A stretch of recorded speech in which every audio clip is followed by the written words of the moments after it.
Video చూస్తున్న అందరికీ నా నమస్కారాలు. హాయ్ ఫ్రెండ్స్, నేను మీ Mahesh. Welcome back to my channel education శాస్త్రాలు.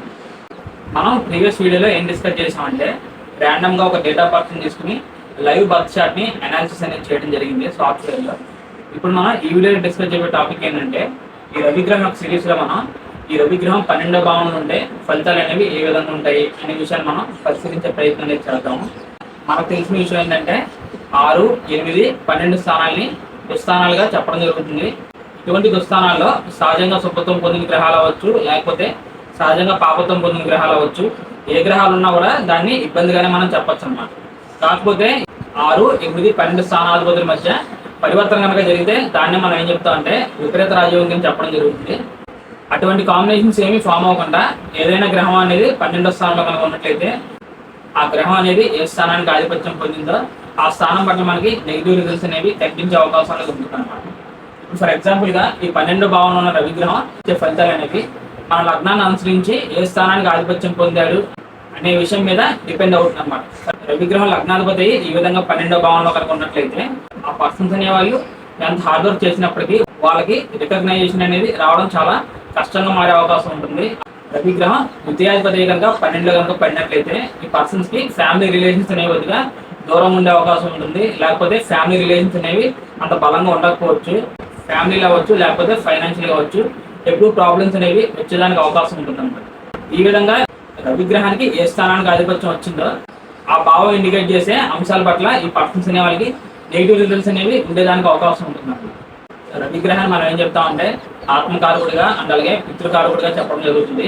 ఈ విధంగా ఆత్మకారకుడైన రవిగ్రహం వెళ్ళి 12వ స్థానంలో కనుక ఉన్నట్లయితే ఆ పర్సన్స్ అనే వాళ్ళకి ఇంటర్నల్ గా స్పిరిచువాలిటీ ఉండేదానికి అవకాశం ఉంటుంది. వీళ్ళు ఎక్కువగా ఒంటరిగా ఉండడానికి ఇష్టపడవచ్చు. ఈ పర్సన్స్ అనే వాళ్ళు ఎక్కువగా ఇన్నర్ ఎక్స్ప్లోరేషన్ పట్ల కాన్సన్ట్రేట్ చేసేదానికి అవకాశం ఉంటుంది. అంటే వాళ్ళ గురించి వాళ్ళు లోతుగా తెలుసుకోవాలనే కోరిక అనేది క్రియేట్ అవ్వచ్చు. సో అందుకనే వీళ్ళు ఎక్కువగా యోగా అండ్ మెడిటేషన్ పట్ల కూడా వీళ్ళకి ఇంట్రెస్ట్ అనేది క్రియేట్ అయ్యేదానికి అవకాశం ఉంటుంది అన్నమాట.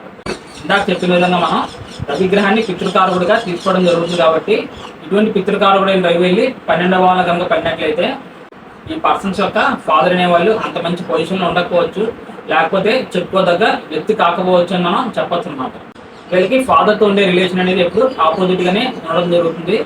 ఒకవేళ వీళ్ళ ఫాదర్ అనే వాళ్ళు మంచి పొజిషన్లో ఉన్నప్పటికీ అనుకోని కారణాల వల్ల ఈ పర్సన్స్ అనే వాళ్ళు వాళ్ళ ఫాదర్కి దూరంగా ఉండాల్సి రావడం, వాళ్ళిద్దరి మధ్య బాండింగ్ అనేది చాలా వీక్గా ఉండడం, ఇటువంటి సిచ్యువేషన్స్ అనేవి వచ్చే అవకాశం అనేది ఉంటుందన్నమాట. రవిగ్రహాన్ని మనం రాజుగా తీసుకోవడం జరుగుతుంది. అలాగే రవిగ్రహం ఏం ఇండికేట్ చేస్తాడంటే పవర్ని, అథారిటీని, రికగ్నైజేషన్ని, గవర్నమెంట్ని ఇవన్నీ ఇండికేట్ చేయడం జరుగుతుంది. ఇప్పుడు ఈ 12వ స్థానం అనేది లాసెస్ గురించి, స్పిరిచువాలిటీ గురించి, హాస్పిటల్స్ అండ్ జైల్స్ గురించి, ఫారెన్ ల్యాండ్స్ గురించి, ఈ విధంగా పవర్ని, అథారిటీని, రికగ్నైజేషన్ ఇండికేట్ చేసే రవిగ్రహం 12వ భావంలో కనుక ప్లేస్ అయినట్లయితే అవన్నీ ఇదే విధంగా లాస్ అయ్యేదానికి అవకాశం ఉంటుందన్నమాట. అంటే ఈ పర్సన్స్ అనే వాళ్ళు ఏ విషయంలోనైనా ఎంత కష్టపడినప్పటికీ ఈ పర్సన్స్ అనే వాళ్ళకి ఒక గుర్తింపు అవ్వచ్చు, గ్రోత్ అవ్వచ్చు, ఇవన్నీ ఉండకపోవచ్చు అని మనం చెప్పచ్చు అన్నమాట. ఒక రాజుకి అధికారం మరియు గుర్తింపు కనుక లేకుండా ఉన్నట్లయితే ఆ పవర్ అండ్ రికగ్నైజేషన్ తిరిగి పొందడానికి ఎటువంటి పని అయినా చేయడానికి సిద్ధంగా ఉండేదానికి అవకాశం ఉంటుందన్నమాట. అది సమాజానికి వ్యతిరేకంగా ఉన్నా, లేకపోతే సొసైటీలో ఉన్న పీపుల్కి దానివల్ల ఏదైనా నెగిటివ్ రిజల్ట్స్ కనుక ఫామ్ అయినప్పటికీ ఈ పర్సన్స్ అనే వాళ్ళు ఆ పని చేయడానికి సిద్ధంగా ఉండేదానికి అవకాశం అనేది ఉంటుందన్నమాట. ఫైనల్గా నేను చెప్పే విషయం ఏంటంటే ఈ కాంబినేషన్ ఉన్న పర్సన్స్ అనే వాళ్ళు ఎంత కష్టపడినప్పటికీ పవర్ అండ్ రికగ్నైజేషన్ అనేది రాకపోవడంతో వాళ్ళు దాని కారణంగా వీళ్ళకి సొసైటీ మీద బాగా ఈగో అనేది బాగా పెరిగిపోయి రవిగ్రహం ఆత్మకారకుడు కాబట్టి వీళ్ళ మైండ్ అనేది నెగిటివ్ వైపు కూడా వెళ్ళేదానికి అవకాశం ఉంటుందని మనం ఫైనల్గా చెప్పచ్చు. 12వ స్థానం అనేది ఫారెన్ ల్యాండ్స్ గురించి, ఫారెన్ సెటిల్మెంట్స్ గురించి కూడా ఇండికేట్ చేయడం జరుగుతుంది. కాబట్టి ఈ విధంగా రవిగ్రహం 12వ భావంలో కనుక ఉన్నట్లయితే ఈ పర్సన్స్ అనే వాళ్ళకి ఆ పవర్ అండ్ రికగ్నైజేషన్ అనేది ఫారెన్ ల్యాండ్స్లో వచ్చేదానికి అవకాశం ఉంటుందన్నమాట. నేను ఇందాక చెప్పిన విధంగానే ఈ పర్సన్స్ అనే వాళ్ళు వాళ్ళ నేటివ్ ప్లేస్లో కనుక ఉన్నట్లయితే ఈ పర్సన్స్ యొక్క సిచ్యువేషన్ అనేది ఏ విధంగా ఉంటుందంటే ఒక అధికారంలో రికగ్నైజేషన్ లేని రాజు ఏ విధంగా ఉంటాడో ఈ పర్సన్స్ అనే వాళ్ళు ఆ విధంగా ఉండేదానికి అవకాశం ఉంటుందన్నమాట. అలా కాకుండా ఈ పర్సన్స్ అనే వాళ్ళు వాళ్ళ నేటివ్ ప్లేస్ నుంచి ఏదైనా దూరంగా వెళ్ళి కనుక సెటిల్మెంట్ కనుక అయినట్లయితే అప్పుడు ఈ పర్సన్స్కి ఆ పవర్ అండ్ రికగ్నైజేషన్ అనేది వచ్చేదానికి అవకాశం ఉంటుంది. అప్పుడు రవిగ్రహం ఏ విధంగా పనిచేస్తాడంటే సో ఇది మన నేటివ్ ప్లేస్ కాదు, అంటే ఇది ఒక రకంగా మన రాజ్యం కాదు, ఇక్కడ మన ఇగోని అధికారాన్ని ఇక్కడ చూపించకూడదు అని ఈ విధంగా రవిగ్రహం ఒక రాజులా కాకుండా నార్మల్ పీపుల్ లాగా ఈ రవిగ్రహం బిహేవ్ చేసేదానికి అవకాశం ఉంటుందన్నమాట. అలా కాకుండా ఈ పర్సన్స్ అనేవాళ్ళు వాళ్ళు నేటివ్ ప్లేస్ లోనే ఉన్నట్లయితే అప్పుడు ఈ రవిగ్రహం ఆయన్ని ఒక రాజులా భావించుకుని అక్కడ 12వ భావం అనేది ఆపరేట్ అవడం వల్ల పవర్ అండ్ రికగ్నిషన్ అనేది ఉండకపోవడంతో విపరీతమైన ఇగోకి ఈ పర్సన్స్ అనేవాళ్ళు గురయ్యేదానికి అవకాశం ఉంటుందన్నమాట. జనరల్ గా రవిగ్రహం ఏ భావంలో అయితే ప్లేస్ అవుతాడో ఆ భావానికి సంబంధించిన విషయాల పట్ల కంప్లీట్ డామినెన్స్ అండ్ కంట్రోల్ అనేది తీసుకోవడానికి ప్రయత్నం చేస్తాడని మనం చెప్పొచ్చు అన్నమాట. ఈ పర్సన్స్ అనేవాళ్ళు ఫర్ ఎగ్జాంపుల్ గా నేటివ్ ప్లేస్ నుంచి దూరంగా వెళ్ళి కనుక సెటిల్మెంట్ కనుక అయినట్లయితే అక్కడ ఈ పర్సన్స్ అనే వాళ్ళకి పవర్ అండ్ రికగ్నిషన్ మనం ఎలాగైనా సాధించాలని ఒక బర్నింగ్ డిజైన్ అక్కడ రవిగ్రహం క్రియేట్ చేసేదానికి అవకాశం ఉంటుంది మనం ఫైనల్గా చెప్పచ్చు. ఈ విధంగా 12వ భావంలో రవిగ్రహం ఆయన యొక్క 7th ఆస్పెక్ట్ అనేది 6th హౌస్ మీద పడడం జరుగుతుంది. ఈ 6వ భావం అనేది శత్రు రోగ రుణస్థానంగా చెప్పడం జరుగుతుంది. కాబట్టి ఈ పర్సన్స్ అనే వాళ్ళకి హిడెన్ ఎనిమీస్ అవ్వచ్చు, లేకపోతే ఏదైనా హిడెన్ డిసీజెస్ అవ్వచ్చు, ఇవన్నీ ఉండేదానికి అవకాశం అనేది ఉంటుంది అన్నమాట. ఈ పర్సన్స్ అనే వాళ్ళకి వాళ్ళ కెరీర్ లైఫ్ లోనే హిడెన్ ఎనిమీస్ అనే వాళ్ళు ఉండేదానికి అవకాశం అనేది ఉంటుందన్నమాట.